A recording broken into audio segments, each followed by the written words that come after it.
Hello दोस्तों, आज हम बात करेंगे कि अगर आप किसी दूसरे व्यक्ति की ज़मीन खरीदना चाहते हैं तो उसका पूरा प्रोसेस क्या होता है। बहुत लोग बिना जानकारी के ज़मीन खरीद लेते हैं और बाद में उन्हें धोखा, केस या कब्जे की समस्या का सामना करना पड़ता है। इसलिए आज मैं आपको स्टेप बाय स्टेप पूरा प्रोसेस आसान भाषा में समझाऊंगी।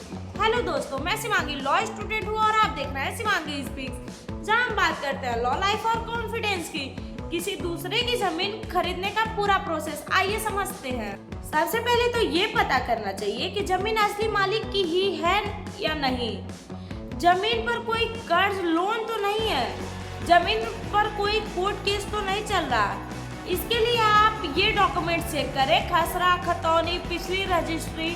अगर ये सब सही है तभी आगे बढ़े। अब व्यूअर और सेलर के बीच एक एग्रीमेंट होता है जिसे बयाना कहते हैं। इसमें लिखा जाता है जमीन की कीमत कितनी है, कब तक पूरी पेमेंट होगी, कौन कौन सी शर्तें हैं। इस समय थोड़ा एडवांस पैसा दिया जाता है। अब व्यूअर सेलर को पूरा पैसा देता है तो ये बातें जरूर ध्यान रखें। पेमेंट का प्रूफ जरूर रखें, ऑनलाइन रिसिप्ट, कैश देने से बचें, प्रॉपर लिखित लें।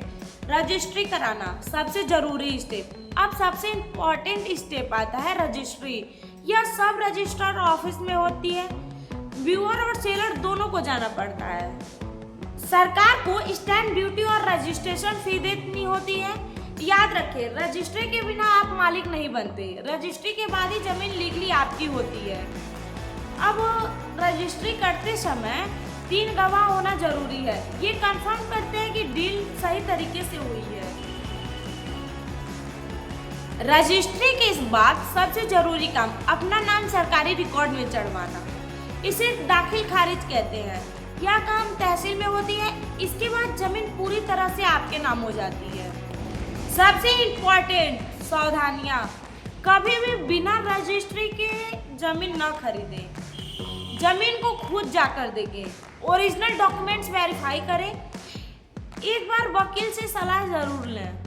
दोस्तों, अगर आप जमीन खरीदना चाहते हैं तो इन सभी स्टेप को ध्यान से फॉलो करें। थोड़ी सी सावधानी आपको बड़े नुकसान से बचा सकती है। अगर वीडियो यूजफुल लगा हो तो लाइक करें, कमेंट करें और शिवांगी स्पीक्स को सब्सक्राइब जरूर करें। Thank you.